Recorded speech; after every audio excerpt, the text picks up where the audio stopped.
voyage Algérie, des Algériens de France ont vécu un calvaire à Orly et à CDG. Aujourd'hui, des Algériens vivant en France ont été confrontés à une situation difficile lorsqu'ils ont eu à faire face à une panne informatique qui a affecté les contrôles aux frontières des aéroports parisiens de Roissy-Charles de Gaulle et d'Orly. Cette panne a entraîné des temps d'attente beaucoup plus longs que d'habitude pour les passagers. À midi, le compte officiel de Aéroports de Paris a tout été. Une panne nationale de la police aux frontières affecte actuellement des points de contrôle au départ et à l'arrivée de Paris-CDG et Paris-Orly. Un allongement du temps d'attente est à prévoir. Les voyageurs ont subi des retards considérables. Une passagère à destination d'Alger a même passé près de 2 heures dans la file d'attente à Orly où 1500 à 2000 personnes n'avançaient pas d'un pouce. Les passagers ont commencé à s'énerver, en particulier les parents avec enfants, car aucun responsable des aéroports de Paris ne s'est déplacé pour leur annoncer quoi que ce soit. Les agents de la police aux frontières ont donc dû ouvrir les portes vitrées pour effectuer les contrôles de passeport, manuellement et désengorger l'encombrement. Un porte-parole d'ADP a déclaré que tout était mis en place pour que la situation soit la moins difficile possible pour les voyageurs, et que des distributions d'eau étaient mises en place pour les aider à faire face à la situation. Des agents ont également été déployés pour répondre aux questions des voyageurs. Il est à noter que la panne a été provoquée par une opération de la Direction interministérielle du numérique, qui coordonne les systèmes d'information des administrations, sur le réseau interministériel de l'État, a indiqué une source proche du dossier à l'AFP. Il est encore inconnu si cette panne affectait également d'autres aéroports ou secteurs. Cependant, le système informatique en cause a été rétabli vers 14 heures, a annoncé le ministère de l'Intérieur. Les voyageurs ont donc pu reprendre leur voyage après un calvaire qui a duré plusieurs importations de voitures de moins de 3 ans en Algérie, pas moins de 15 000 € à payer.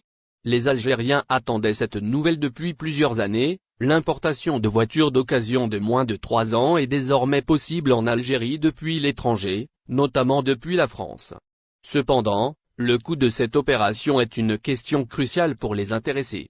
Les textes d'application régissant cette importation ont été publiés dans le journal officiel numéro 11 du 22 février dernier, suite à la signature du décret exécutif par le Premier ministre Ayman Ben Abderrahmane, qui fixe les procédures et les conditions d'importation des véhicules de moins de 3 ans. Ce projet a suscité l'enthousiasme des Algériens qui attendent impatiemment d'acquérir des voitures. Le marché français est le choix le plus judicieux étant donné que la majorité des voitures importées en Algérie proviennent de ce pays. Le quotidien Ennar a consulté les prix en euros des voitures de moins de 3 ans sur un site de référence français et les a convertis en dinars algériens, avec un taux de change de 1 euro pour 220 dinars algériens sur le marché parallèle, sachant que les futurs acheteurs ne pourront pas acquérir les devises nécessaires pour payer ces voitures auprès des banques et devront se tourner vers le marché noir, même si cette pratique est illégale.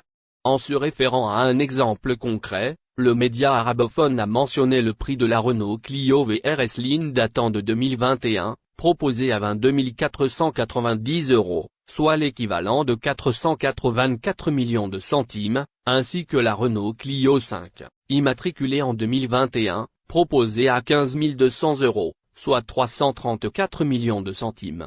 En outre, le quotidien a mentionné la Mégane 4 immatriculée en 2020, dont la valeur s'élève à 16 700 €, soit 367 millions de centimes, en se basant sur le taux de change actuel sur le marché parallèle.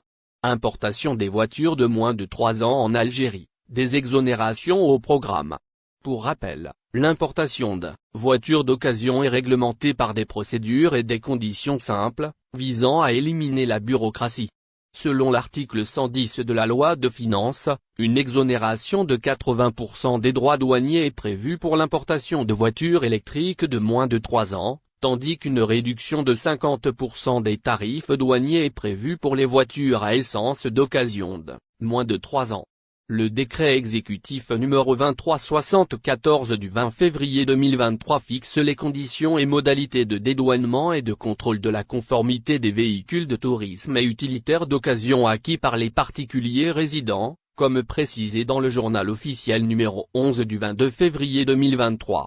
En somme, les Algériens peuvent désormais importer des voitures d'occasion depuis l'étranger, notamment depuis la France, moyennant des procédures et des conditions simples. Les prix des voitures de moins de 3 ans ont été consultés sur un site de référence français et convertis en euros et en dinars algériens. Scandale à l'aéroport d'Alger, un Algérien de France bouscule les voyageurs. La sécurité des voyageurs et de leurs bagages est une préoccupation majeure pour toute personne qui voyage. Malheureusement, un scandale a récemment éclaté au niveau de l'aéroport d'Alger, faisant état de vols récurrents de bagages. D'autres voyageurs ont également vu leurs valises cassées. Les plaintes se sont en effet multipliées sur les réseaux sociaux, au cours de ces derniers jours. Suite à cela, un Algérien de France a récemment publié une nouvelle vidéo sur TikTok pour attirer l'attention des passagers sur la sécurité de leurs bagages et pour leur donner des conseils pratiques pour éviter les vols. Dans sa publication, l'Algérien établi en Hexagone a donc rappelé aux voyageurs la technique du stylo, utilisée par les voleurs pour ouvrir les cabas et les fermer discrètement sans que les propriétaires ne se rendent compte de rien. Il a également conseillé aux passagers d'envoyer leurs valises en tissu en soute, plutôt que des valises rigides en plastique, qui sont plus faciles à ouvrir.